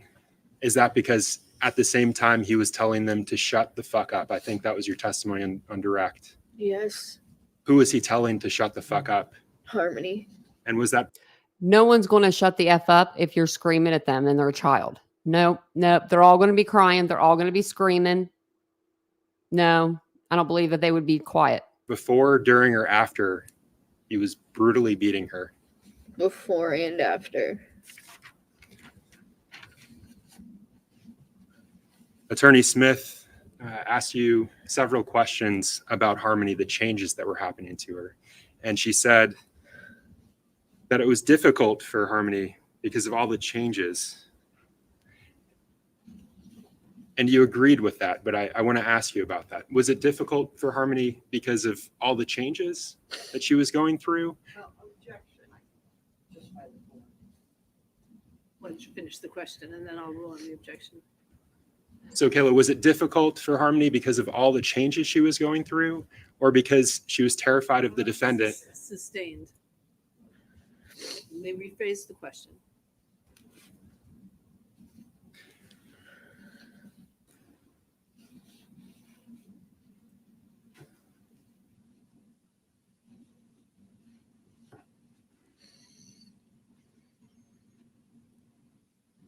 Kayla, was it difficult for Harmony because of her fear of the defendant? Objection. It's a direct question. It's not a leading question.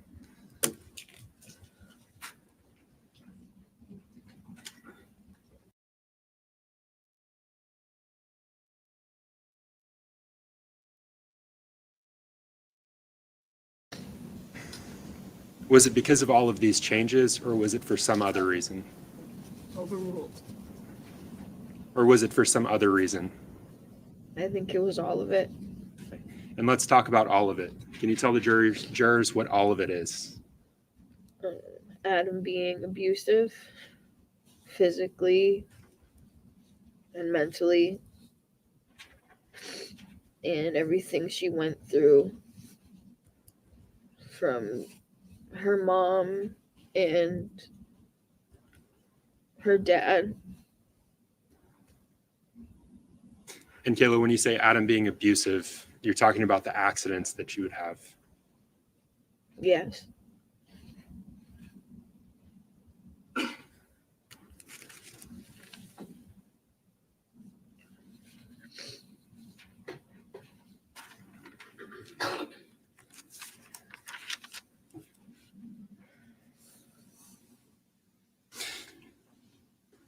During your cross-examination, this was last week, the defense attorney said during her examination of you that Harmony died in the car with you, right? And you weren't able to explain the answer that you'd given. Who else was in the car with you, with Harmony, when Harmony died? Adam and the two boys. And who was striking her repeatedly right before she died? Adam. Are you aware that the defense argued in their opening that something happened to Harmony in the middle of the night, and that thing killed her before the defendant was even around? Right. So is that true? No. Did Harmony die in the middle of the night alone with you when the defendant wasn't even there? No. So when you testified during the defendant's examination that you thought Harmony was sleeping, but then found out she was dead. Yes. Was that in the middle of the night, or was that the next day after your car broke down? That was the next day. That was after the methadone clinic. Yes.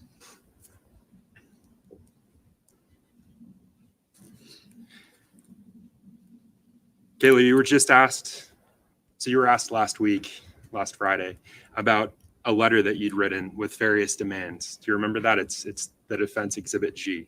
Yes. In that letter, you discuss betraying the defendant, and the attorney asked you if you wrote betraying, but you weren't asked to explain what betraying meant. Can you tell the jurors what you meant when you said betraying? I felt like I was betraying him, Adam, by telling what happened to Harmony. And I was fighting with myself. Because I didn't want him to be mad at me. for doing the right thing. Were you referring to the secret that you'd been keeping for 2 years? Yes. Were you referring to telling the truth about him beating Harmony to death? I'll strike the question, Judge. Last week, you were asked to describe a conversation that you had with the defendant where he agreed to take the fall for Harmony's death, but you weren't asked to explain what that meant. What did you mean when you said take the fall, or when he said take the fall? That he wants me with the children, and no matter what happens, he's the one at fault. Was he taking the fall for something that you did? No. Did you beat Harmony to death? No. Was he taking the fall for what he had done? Yes.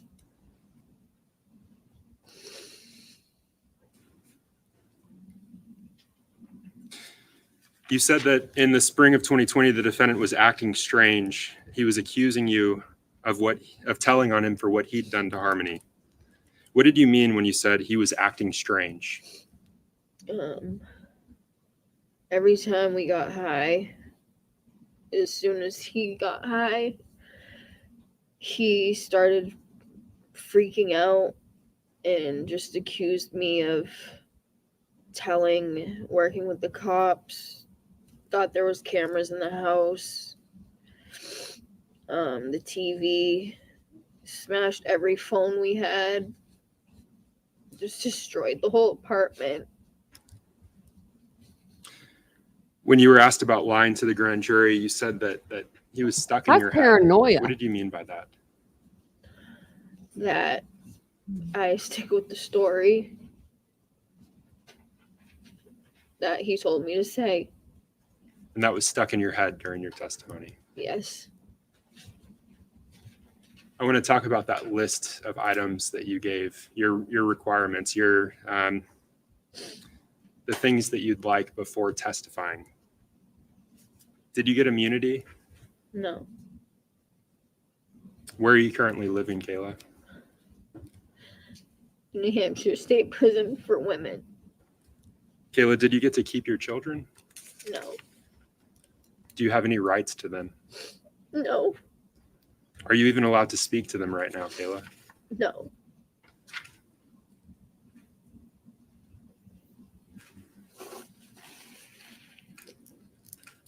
You said that after the defendant repeatedly struck Harmony, after he put the blanket over her, after she moaned, after the strange crying, moaning stopped, after he did drugs, and after the car died, you thought that Harmony was asleep under that blanket.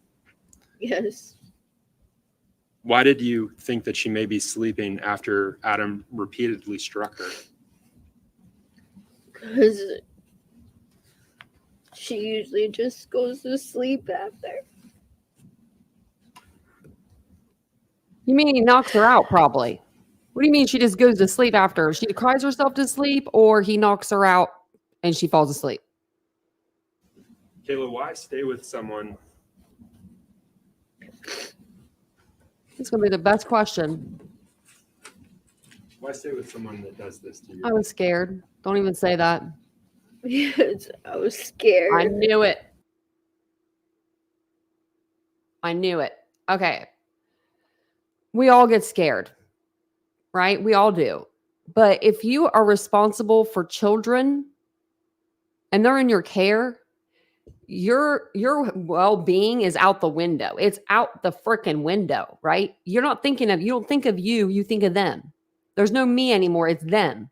It's us. It's a we. I wish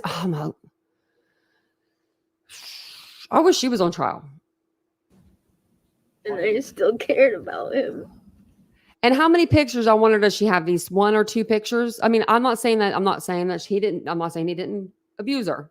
But I'm just saying is how much, I mean, really, I don't know. I feel like he abused her, of course, but I just feel like she's not really saying anything. He didn't do anything physical other than these pictures they're going to show. She was saying, Well, because he thought I was going to go to the cops. Well, he thought I was cheating on him. That's not abuse to me. That's paranoia. She's so predictable. Why defend the person that does this to you? Because I was scared what would happen. I didn't want anybody getting in trouble. She didn't want Adam to get in trouble. No one would have got in trouble but him. Someone, And if she did, at least her kids would be taken care of and they'd be alive and healthy. Carla.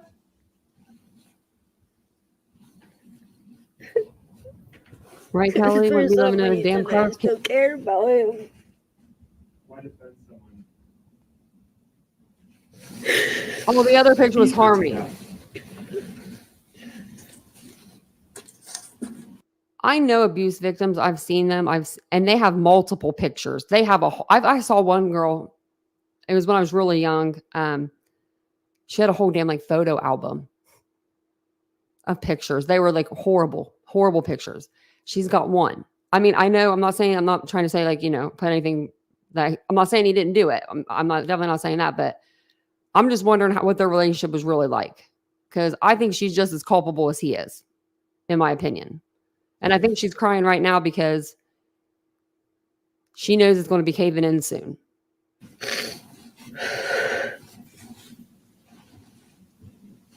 Oh, wow, Ashley, man. Well, I guess good thing to get in trouble in New Hampshire. Scared.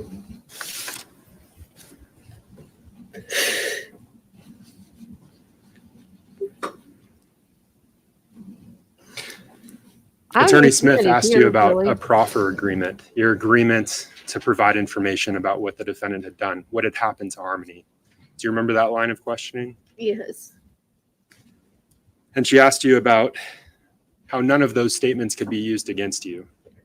And I think you agreed with that. Yes. So I'm going to ask you,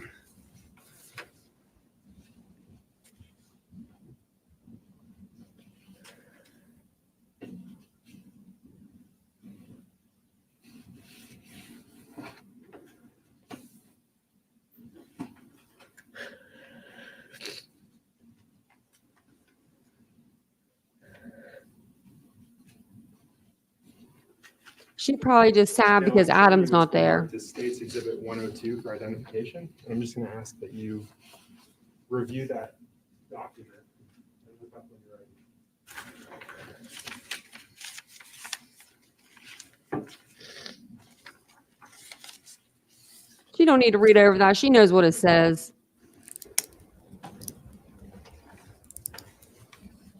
It's her agreement. She's probably read this thing a million times in her jail cell.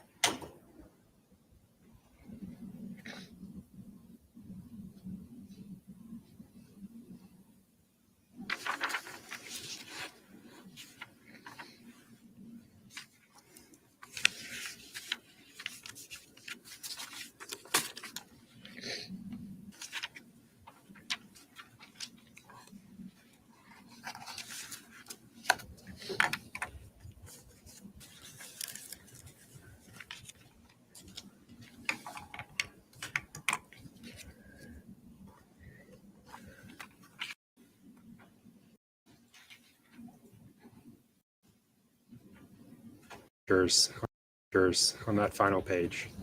Yes. Which one do you recognize? Mine and my attorney and the AG. Is that the true and correct agreement? Yes. Your Honor. Sorry. It's her agreement. I guess I'd probably read over it too, real quick. I thought I was off mute. At this point, I move to admit States, what's marked for identification as States 102. Any objection? No, Your Honor. All right. The ID may be stricken and be entered as a full exhibit. I'm going to take it back.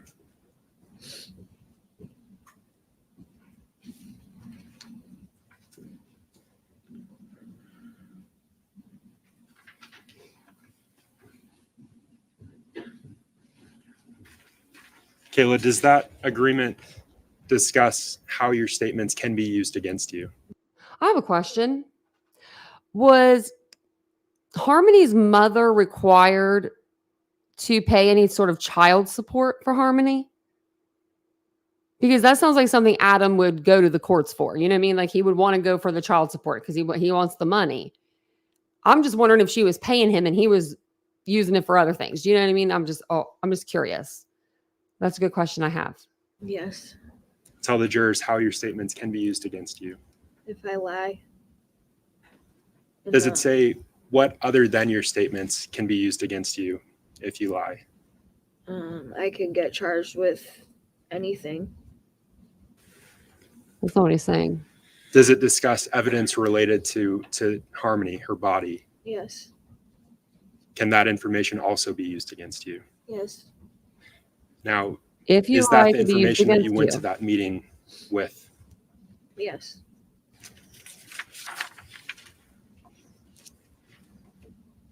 And you knew about that before you testified yesterday and today? Yes.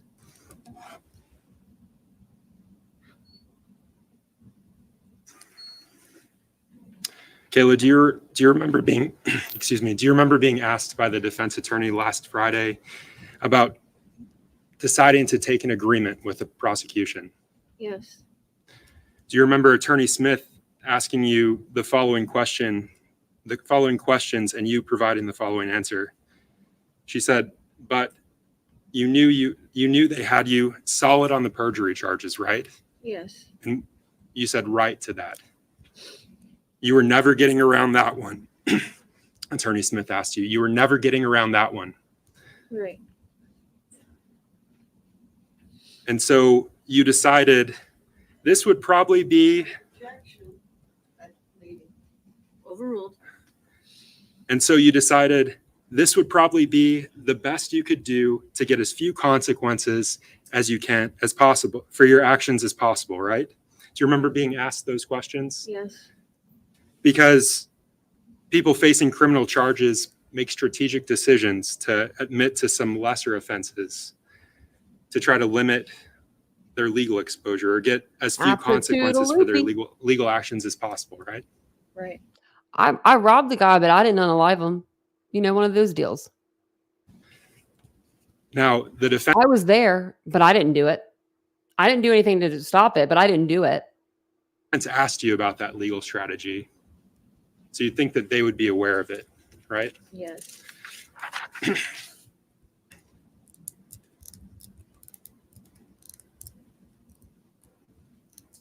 Are you aware that falsifying physical evidence, that abuse of a corpse, it's lesser than murder? Yes.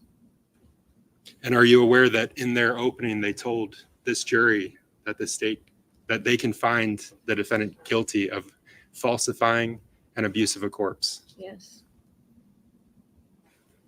Can you remind these jurors who killed Harmony? Adam Montgomery. If I could have just a moment.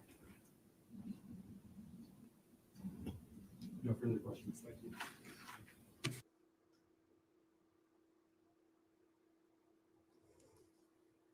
Okay, I don't know if I was off a pause or not. So that's the end of that video.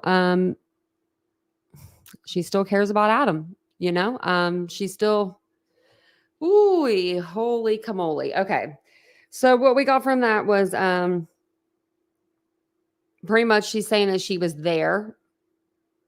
But then she was saying, I didn't do anything. I had nothing to do with any of it. But then she tells us she helped cut the clothes off of Harmony while she was in the bathtub thawing out because she was in the freezer. She's still in love with Adam. I mean, part of her proffer agreement, she said she wanted to be able to have one more time with Adam. She wasn't talking about no conversation. She wants a bed, TV, cable, hookup, maybe some room service. She wants the whole deal. She wants the hotel experience with them.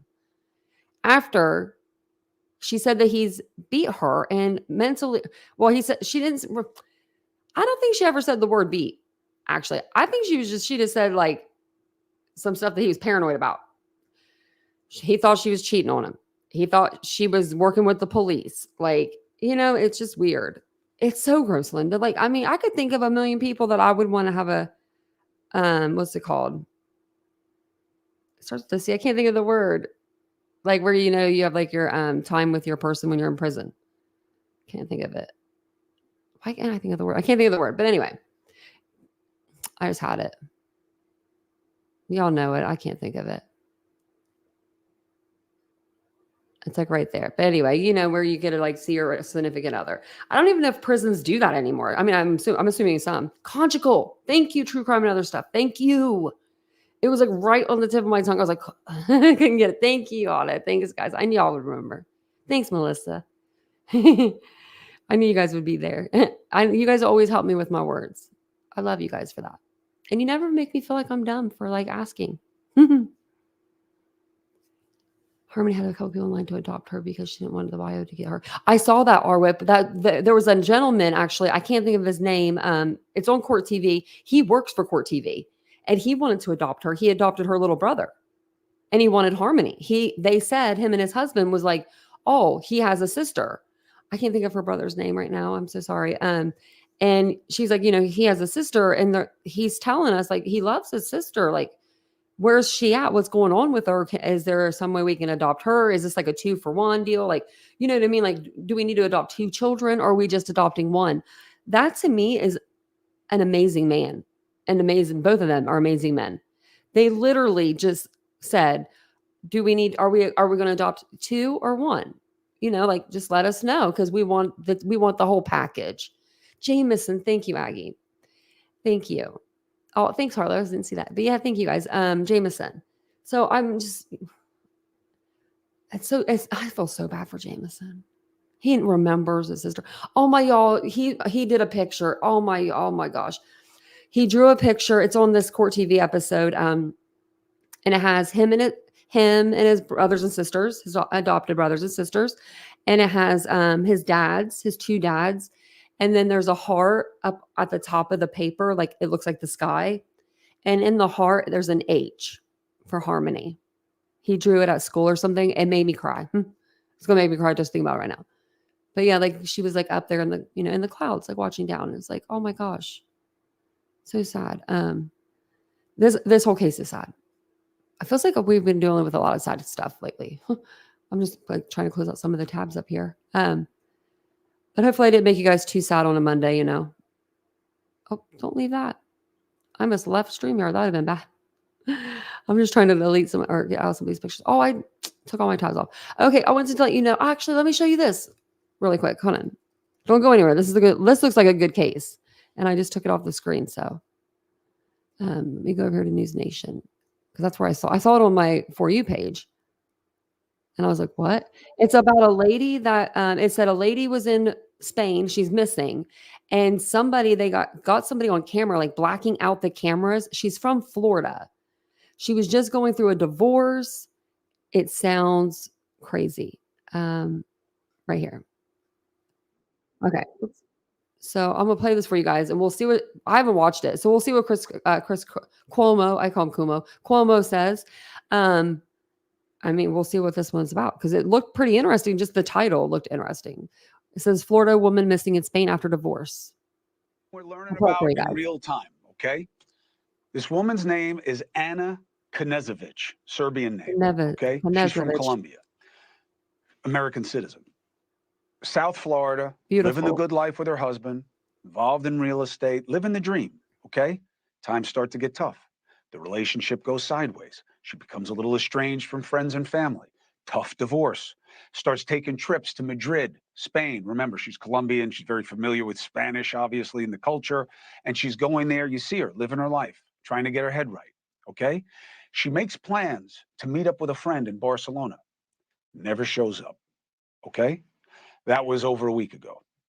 The friends get suspicious, start sending texts, start trying to find her. All of a sudden, they don't get her.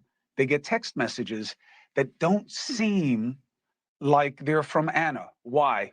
2 reasons. One, the way she was speaking, but also the way she was speaking Spanish. You know, I get this problem a lot as a guy who's a hack speaking Spanish. Very often I say things in a way that people who speak Spanish wouldn't say it, even if it's accurate. So they start to get nervous. And they say she'd never take off without notifying them. So they start getting to the authorities, file a police report. She's gorgeous. They find out that somebody went to the apartment complex and spray painted the camera for the surveillance camera right before she disappeared. What? So I hear about this. I call one of the strongest guys in the business, News Nation senior correspondent Brian Enton, who's in South Florida, to get on the We love story. him. And he joins us right now. News First daddy. of all, thank you for jumping on this over a weekend. And this story gets more and more troubling the deeper you get into it. It does, Chris. It's really turned into an international mystery. It's really, really scary for Anna's family. She basically left South Florida, Fort Lauderdale, on last end of last year. It was February 5th, Chris, that she went missing in Madrid. You mentioned it. She was going through this divorce. She goes to see friends in Madrid. She's going to meet a friend to go to Barcelona on February 5th. She doesn't show up, totally unlike her. She would never not be in touch with her family, who she's very close to. She would never not be in touch with her friends. So that doesn't make any sense. They send someone over to the apartment to see what's going on. And that's when they find out, according to the family, that a man in a helmet had come the night before she went missing. So they couldn't see the face, just the eyes, because there was a helmet, and used black spray paint. And you see the pictures here to spray paint over the surveillance camera. So they can't get video from the apartment. I was at Anna's house with her brother this morning in Fort Lauderdale. Take a look. The fact that the building has the cameras spray painted, it just makes us think as a family that is and friends that is a foul play. It's not normal. This is Anna's house where she lived with her husband. This is her convertible in the driveway. The neighbors say it hasn't moved in quite some time. You can see there's a lot of mail in the mailbox. There's a package right there by the front door. And one other thing we noticed, there are plenty of security cameras out here. As a brother, do you have a bad feeling about this? Of course, I do. I do. So She's there from were Florida, but a she went number of missing in cameras out there. Spain. That was interesting. There was a Ring camera. The neighbors say that the husband, his name's David Knezevich, that he pays attention to those cameras, is always watching. I went up to the Ring, tried to get, anyone's attention. No one was responding. It's me, He's Brian. apparently possibly in Serbia now, where he's originally from. Also called him. It went straight to Why is he voicemail. leaving the Didn't country? respond to texts. Her phone also goes straight to voicemail, and there are no responses to texts, Chris. So as far as we know, the husband, they're going through a divorce, but whatever, they're still married, has not gone to Spain to assist in the search. As far as we know, he is in Serbia. That's what family members say. When He did he go is not there? responding to anyone in Anna's family, which has them really concerned. FBI now involved, State Department involved. They just want to get to the bottom of it. Now, they're involved in quotes, right? Because one of the concerns here is there's not exactly a 5-alarm fire going on here to find Anna, as far as we can tell. Yeah, that's one of the reasons we're doing the story, obviously to put pressure on the authorities. The family's frustrated. The State Department is telling them that the Madrid Police Department is not staffed up properly, so they don't have the resources. And again, this is an American citizen. I mean, this woman lived in Florida, lived in Fort Lauderdale. That's a And nightmare. has now gone missing in Spain. So the family's just desperate. Yeah, he's out. for any Serbia. help they Where the can hell is get. he? Yeah, in the desert or something? Not, Brian, not in thank the you. desert. Feels To like be we're in continued. Serbia. We'll work it together. Thank you very much. Hey, thank you for. Is Serbia a desert area? It feels like it's like a big desert. Like, I don't know why I'm thinking that, but I'm about to look it up. I might just be bad with geography, but is like, I don't know. Oh, it is. Well, so Serbia has a variety of landscapes, including a desert in the northern province of Vojvodina. I don't know. That's probably saying that wrong, but you know me. 300 square kilometers. Okay. Maybe, maybe not. I love him. I love Brian Enton. He always be bringing the news. You know, he was just sitting at home on the weekend trying to get his weekend. Probably had a dinner date or something, with the hubby. Probably just out, enjoying life. And they're like, they call him. Hey, it's News Nation. We need you. He's like, I just got back, man. He was like literally, where was he? I think he's in Kansas last week or something. It's crazy. I mean, I hope that they end up dropping that proffer, and they just take her to jail. They just take her to jail. Let me see what's going on. If there's anything going on the YouTube streets, it doesn't look like it.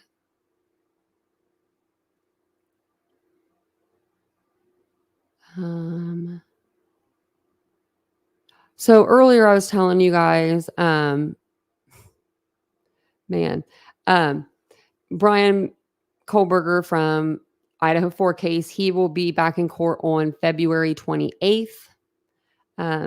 We'll go over it. I have more stuff that's Idaho to go over, so I'll just throw that in. I know people are making whole lives just covering 2-page document. Like, y'all, come on now, give them a show. Give y'all people a show.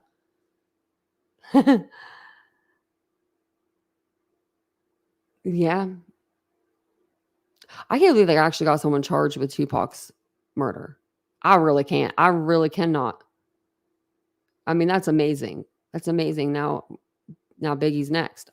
Biggie's mom. I mean, I feel for these families. The family. I mean, that's most people can just unplug and they can just like walk away from the computer, walk away from YouTube, walk away from whatever.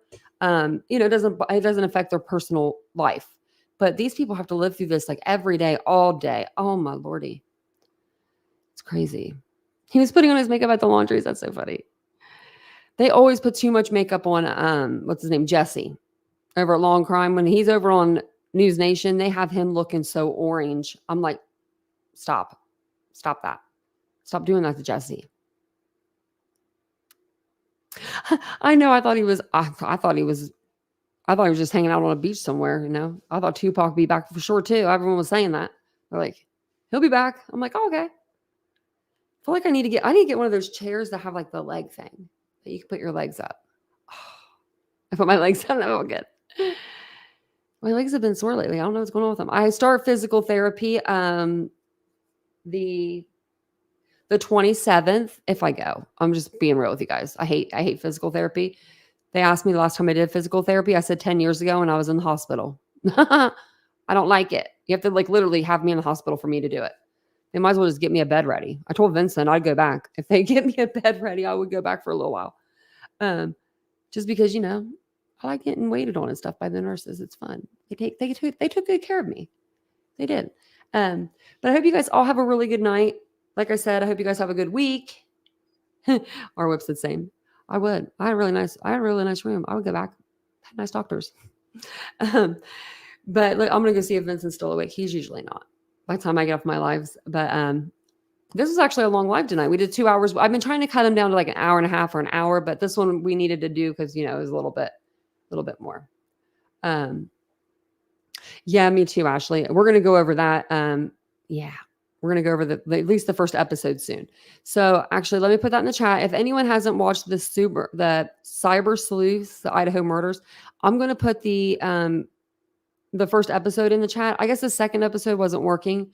I downloaded it. I got to figure out how to get it to you guys. If you need the second episode, email me at titaniumbuiltboo@gmail.com. I need to change my email. I don't really like that email, but I'll put it in the chat if Nightbot works for me. And then, you can just email me and I'll send it to you through like an email, like a file. It might be better that way. It's just me. Promise I won't send you anything bad. That way you can have the second episode as well. Because it wasn't working when I put on the community post. But thank you guys all for being here tonight. I really appreciate it. Hopefully, I'll see you guys all again tomorrow on the live. And hopefully you guys have a great day. Take care of yourself and each other. And we'll see what tomorrow brings at court. So court starts tomorrow at 9 a.m. Everybody and their brother is streaming it. So I'll see you guys out there. And then if not, I'll see you guys later that evening to talk about the new developments. So have a good night, guys. And I'll see you guys tomorrow. Bye.